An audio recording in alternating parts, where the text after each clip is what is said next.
Welcome to Westonka Memories. The Westonka Historical Society is delighted to be hosting some interviews with local folk to preserve local history in our archives. Today we have Marvin Johnson, willing to tell us a little about his family history. Morning, Marvin. Good morning, Dr. Myers. Good to have you here. I'm delighted to talk with you again, this time not about school, but about some family history. Thank you for your willingness to share your family history with us. Well, this is probably a good thing to have happen because even with family members, oftentimes we don't talk enough about the history. And in trying to reminisce, and just thinking about this, I thought, there are several questions I should have asked my mother and dad over the years about this or that I don't have an answer for. And it would, and nobody can answer them for me now. So something like this probably is always good to have little snippets. Thank you. So tell me about where you live and how long you've lived there. Well, that's an interesting question because where I live, our family has lived since 1864. And wow.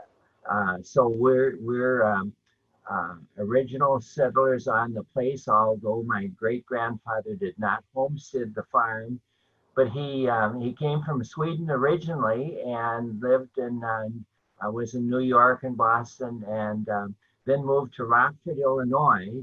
And when he was in Rockford, Illinois, he decided to, where he was working, somebody had some land here in Minnesota.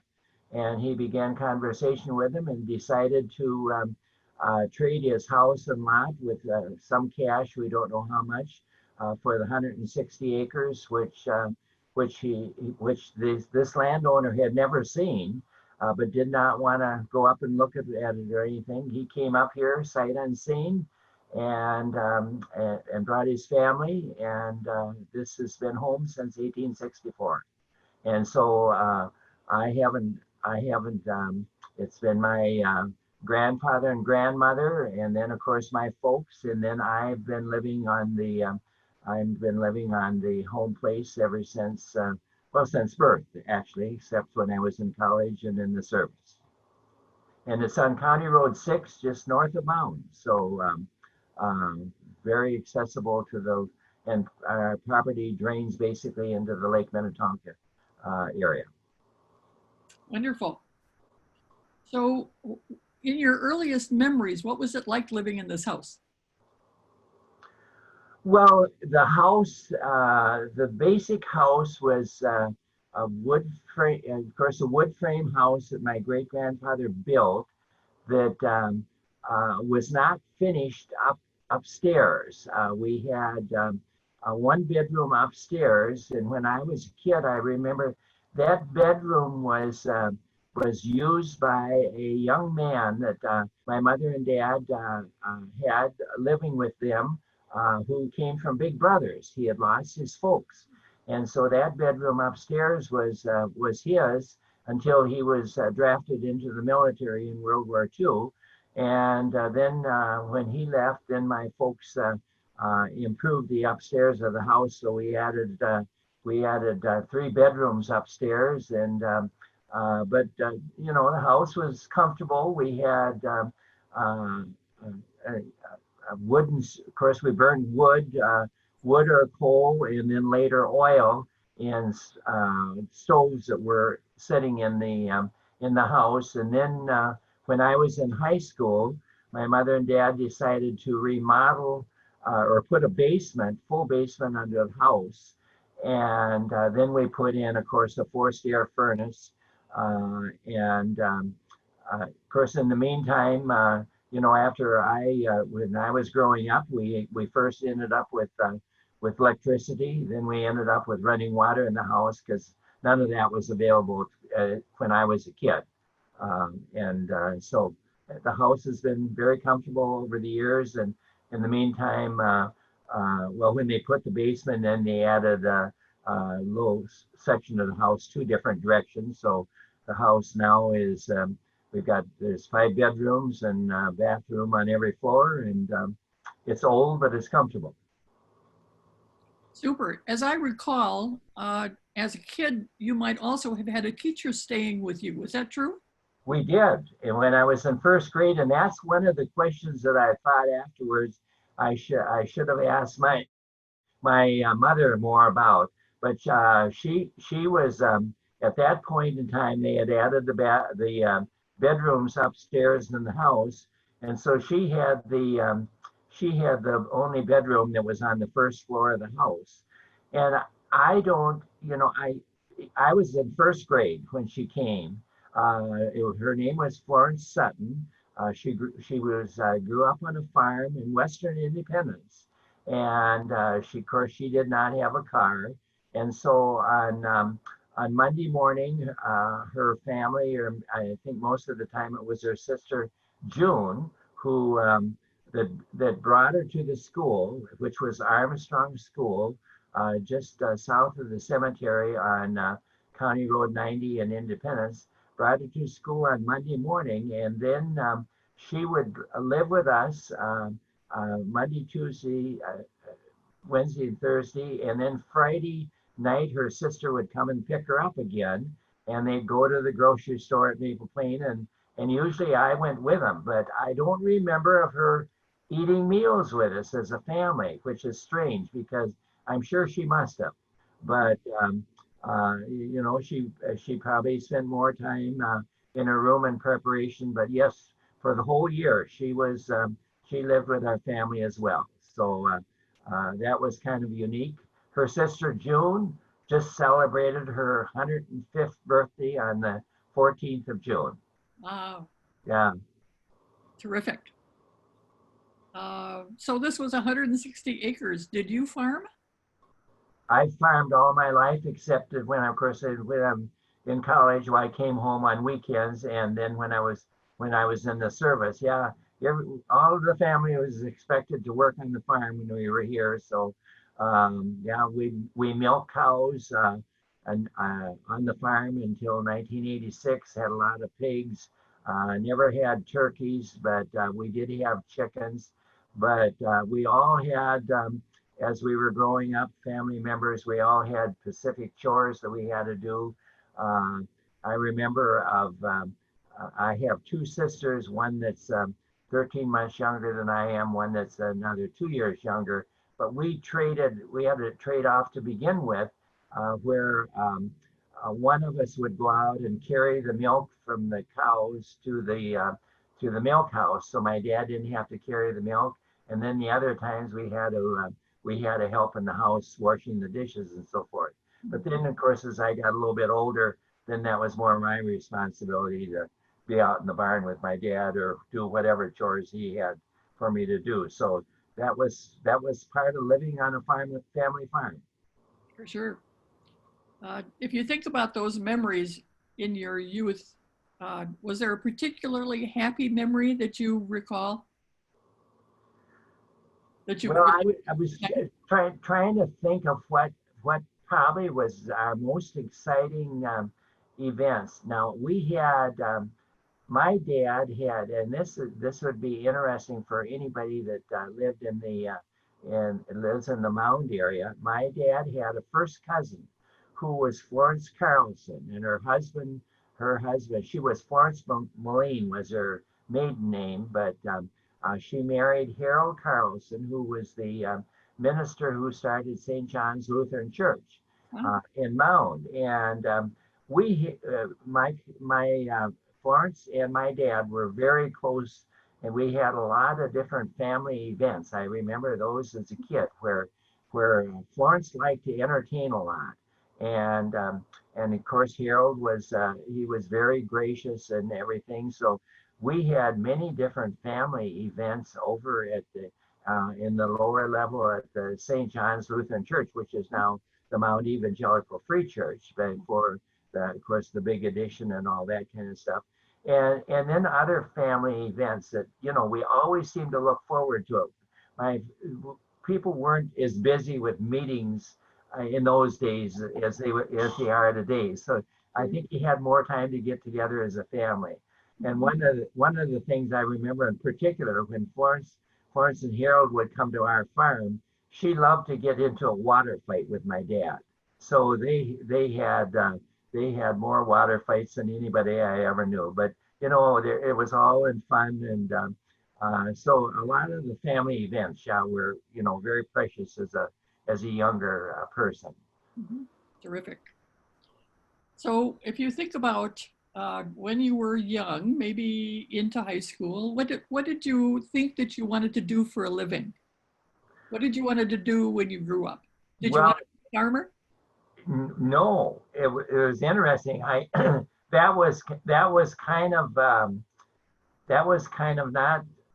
I wasn't thinking really of that, but I thought it would be fun to be a banker Ah, and finance, and I was good math, bookkeeping, and that kind of stuff. I was good.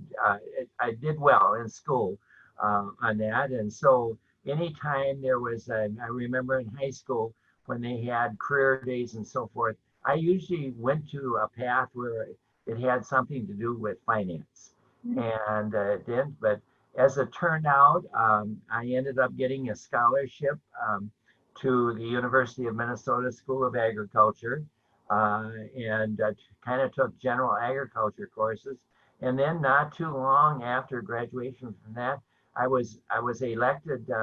I was elected onto the Federal Land Bank Board, and I thought, well, this is interesting. Here I like finance, and now I get elected to a board that is dealing with farm finances, and that's about as close as I ever got to, other than organizations now and with the city, dealing with budgets and stuff all the time. That I've been involved in financing enough that I guess it settled my desire from a childhood, and I was very content to be on the farm and continue there all my life.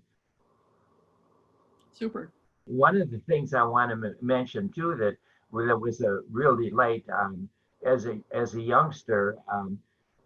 Before we had 4-H started in the area, and of course I went to the one-room frame schoolhouse at Armstrong, and that's where the 4-H club met, and one of our neighbor ladies became the 4-H leader in it, and that was a 4-H was a big thing, and really helped to develop the character and responsibility and so forth in different phases of a person's life. And we would do one act plays.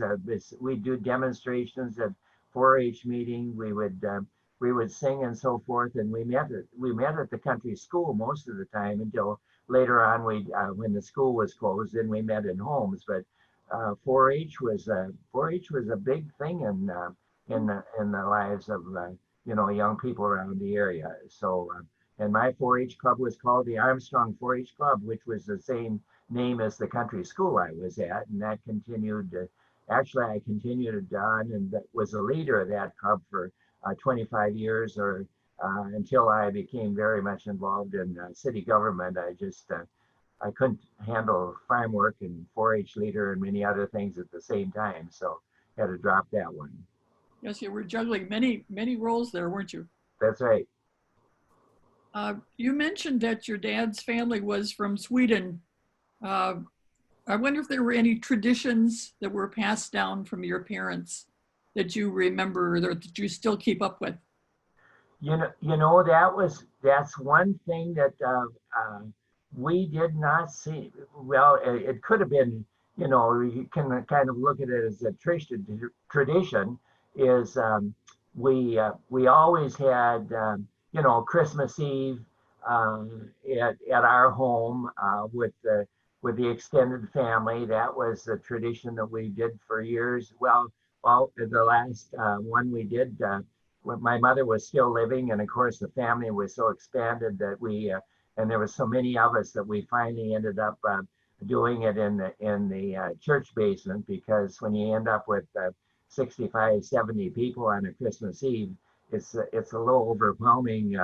I remember I think the last time we had it here in our house, the Christmas Eve dinner, we had 7 kids basically on the floor that were toddlers and 1 or 2, 3 years old. Well, it was a lot of fun, but they were just, it wasn't room.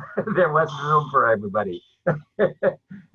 And not only that, but of course, with bathroom facilities and all that kind of stuff, you're kind of limited too. So it was a busy place, but we didn't carry on any basic traditions, particularly of food that was Swedish known, and I don't think I don't I don't know is I never did hear of any of the relatives on my dad's side of the family really talk about any Swedish traditions. So I don't, which is interesting. But my oldest sister, her husband is Swedish, and they had several traditions, and so some of them kind of got included in some of our Christmas, and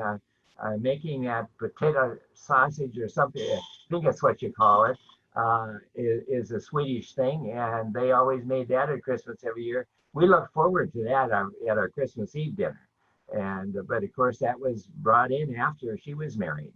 You've been mayor out there since when? I was elected in 1989, 79. Excuse me, 79. So I started January 1st of 1980. Would you say that there were lessons that your work has taught you?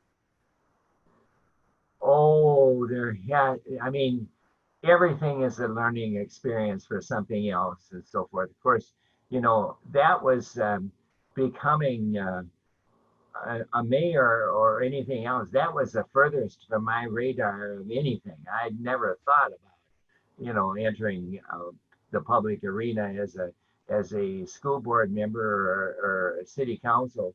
And one of the reasons for that was because my dad had been on both the school board and the city council, we remember of him, especially when the Orono School District was organized, that he had so many meetings and they lasted so late into the night that he was just dog tired and so forth from that. And with the local, well, it was township at that point in time. He kind of enjoyed it, but it was stressful as well. So that certainly wasn't an aspiration. And then of course I ended up being appointed without even being asked to run. It kind of put me in a spot where I had to say yes or no within minutes, and that kind of triggered another pursuit that has been exciting, interesting, and enjoyable as far as I'm concerned, because I haven't had I've had some rough times with certain councils that are stressful, but as a whole, it's just been an enjoyable experience working with the city council and staffs that we've had in the city of Independence. Super. So were there people in the community who were influential for you? Yes, I was trying to think about that. And of course, I mentioned earlier about Florence and Harold Carlson. From Mound, they ended up moving into, he left the church there and then Harold became pastor of Holy Trinity Lutheran Church in St. Paul. But in the meantime, they ended up buying a cabin on North Arm. And of course, that way, being that was very close, our families spent a lot of time together yet at the cabin. And then of course in the church in St. Paul. But I think back to one of my probably one of my most influential persons was a neighbor lady that was my Sunday school teacher, Mrs. Ellen Hamilton. And there's still Hamilton family that are neighbors of ours. And then of course the 4-H leader that I mentioned, Mrs. Pearl Lindahl. I mean, she had 3 children of her own. A daughter that was older than, well, daughter and a son, both that were older than I was, and then a daughter younger than I was. But she was so good working with young people, and was close, and with the 4-H club was just a wonderful person to have um, uh, as a mentor. And then I always enjoyed and had a great deal of respect for our teachers that we had in our one-room country school. I think we were fortunate to have um, uh, well, my dad always said that we had the best of teachers in our school, and I think that had to do with the school board being quite selective and maybe where the location was. So my school teachers over the years, Florence Sutton, of course, being my first one, but I can name several of them. Melvina LaSalle was with us for I think two and a half years, and then Mrs. Phil Reimer, Gladys Reimer, and I think you got to meet her. I did. Was one of my teachers, and then a Miss Hanson was my 8th grade school teacher. So, you know, teaching in a one-room school with 35 kids, and it was 8 grades, but not always did we have a student in each grade. But they've got to influence you one way or another, and I think we had a very positive experience in our country school. We had good discipline and teachers that were very good in teaching. So I have to give them a lot of credit in what I am today for life, because when I started high school at Mound, you know, it was a very different learning environment that I didn't feel inferior at all in the educational programs and so forth that we had. So, and then of course I went 2 years to Mound, and then the Orono School was ready for us, and so I did my junior and senior year at the Orono High School. Well, my last question for you might be, how would you like to be remembered? I certainly don't want to be remembered for something crazy or outstanding. I guess if anything, just as somebody that had a good feeling for the community and did what was right for the community and the organizations that we're involved with. Fortunately or unfortunately, in the organizations that I belong to, it's not just it's not just focused on you know, my small community around me, but like I'm on a mutual insurance board, and that covers an area of about 15 counties. And when I work with the League of Minnesota Cities, that's of course all of the state. And then I've been involved with issues with the National League of Cities, and it was kind of the same way with the Federal Land Bank. I was not only involved locally, but statewide and then district-wide, and I was on a national committee for the land bank. So there's some of those things that you hope that your influence is left with a positive memory rather than a negative in working together with people, because you always have disagreements, but those disagreements can become very positive if you're working for the benefit of the student or whatever it is that is the main purpose of the organization. So I guess I'd hope to be remembered as a person who was easy to work with and got things done at the same time. Super. My experience certainly has been true, Marvin. Yes. Well, and I'd like to thank you for sharing this family history with us, and we will archive it in our museum. Thank you so much. Okay, well, it's been great, and it's fun always to visit with you and hear what's going on in your life too. So thank you.